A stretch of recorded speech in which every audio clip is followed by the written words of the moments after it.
हर रात जब जंगल चुप हो जाता है और चांद पत्तों पर चांदी बिखेर देता है, एक उल्लू जागता रहता है, अकेला। उसका नाम था नूर। वो सबकी रखवाली करता था, लेकिन उसकी रखवाली करने वाला कोई नहीं। नूर जंगल के बीचों बीच एक बहुत पुराने बरगद के पेड़ की सबसे ऊंची डाल पर रहता था। वहां से उसे सब कुछ दिखाई देता था। नदी का चमकता पानी, जानवरों की पगडंडियां और वे तारे जो कभी अपनी जगह नहीं बदलते। लेकिन नूर हमेशा अकेला नहीं था। कभी इस जंगल में बहुत से उल्लू रहते थे। सूरज ढलते ही वे सब इकट्ठा होते, एक दूसरे को पुकारते और रात की उड़ानों की कहानियां सुनाते। नूर तब बहुत खुश रहता था। फिर समय बदलने लगा। नदी के पास के पेड़ कटने लगे, इंसानों की रोशनियां जंगल में फैलने लगी, रास्ते चौड़े हो गए। डर के कारण कई पक्षी दूसरे जंगलों की ओर उड़ गए, कुछ कभी लौटकर नहीं आए। धीरे धीरे आवाजें कम होती चली गई। एक रात नूर को एहसास हुआ, वो अकेला रह गया है। हर रात वो उसी डाल पर बैठकर पुकारता, हू हू, लेकिन जवाब में सिर्फ उसकी अपनी गूंज लौटती। दिन में जंगल बहुत जिंदा लगता था। गिलहरियां दौड़ती, हिरण चरते, बंदर शोर मचाते। लेकिन उल्लू दिन में सोते हैं। नूर भी सोता था, पर उसकी नींद हल्की और बेचैन होती थी।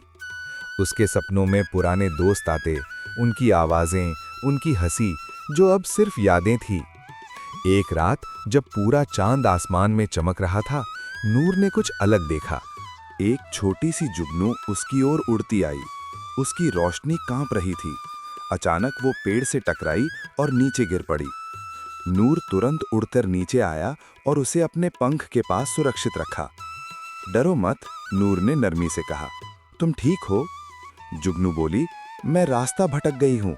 सब नदी की तरफ चले गए थे, मैं गलत हवा के साथ उड़ाई। नूर के चेहरे पर कई रातों बाद मुस्कान आई।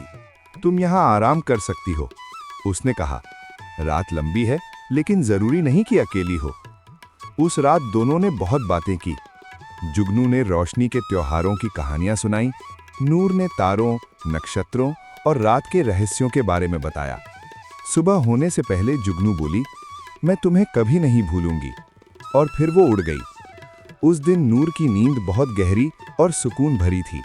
अगर आपको ये कहानी पसंद आ रही है तो वीडियो को लाइक करें, चैनल को सब्सक्राइब करें, इसे किसी अपने के साथ शेयर करें। आपका छोटा सा सपोर्ट इन कहानियों को आगे तक पहुंचाता है। जुगनू के जाने के बाद भी नूर को वैसा अकेलापन महसूस नहीं हुआ। अब जंगल के जानवर उसे पहचानने लगे थे। हर शाम एक चमगादड़ उसे सलाम करता, नीचे से एक साही हाथ हिलाता। तालाब के पास रहने वाला बूढ़ा कछुआ भी उसे सम्मान से देखता। फिर एक रात भयानक तूफान आया। तेज हवा, भारी बारिश और गरजती बिजली से पूरा जंगल कांप उठा। तभी नूर की नजर एक पतली डाल पर पड़ी। वहां एक घोंसला बुरी तरह हिल रहा था। अंदर 3 छोटे पक्षी डर से कांप रहे थे। नूर ने एक पल भी नहीं सोचा। वो तूफान में उड़ पड़ा। हवा उसे पीछे धकेल रही थी, बारिश उसके पंख भिगो रही थी, लेकिन वो रुका नहीं।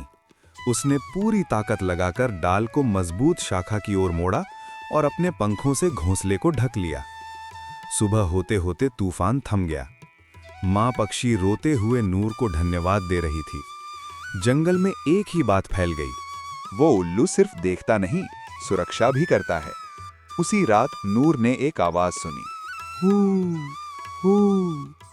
ये उसकी अपनी आवाज नहीं थी। अंधेरे से एक दूसरी उल्लू निकली। उसके पंख चांदी जैसे चमक रहे थे। उसका नाम था लूना। मैंने तुम्हारे बारे में सुना है, लूना बोली। एक उल्लू जो अकेला होकर भी पूरे जंगल की रखवाली करता है। नूर की आंखें भर आईं। मुझे लगा मैं आखिरी हूं। लूना मुस्कुराई, अकेले नहीं हो। दोनों एक साथ उसी डाल पर बैठ गए। जो खामोशी कभी भारी लगती थी, अब सुकून बन गई। अकेलापन हमेशा भीड़ से खत्म नहीं होता। कभी कभी वो दया, मदद और समझ से दूर होता है। नूर ने इंतजार नहीं किया, उसने दूसरों की मदद की और उसी रास्ते से दोस्ती उसके पास लौट आई। अगर ये कहानी आपके दिल को छू गई हो तो चैनल को सब्सक्राइब करें, वीडियो को लाइक करें और कमेंट करें क्या आपने भी कभी खुद को अकेला महसूस किया है? याद रखें, जो दूसरों के अंधेरे में रोशनी बनता है, वो कभी सच में अकेला नहीं होता। दिया और उल्लू।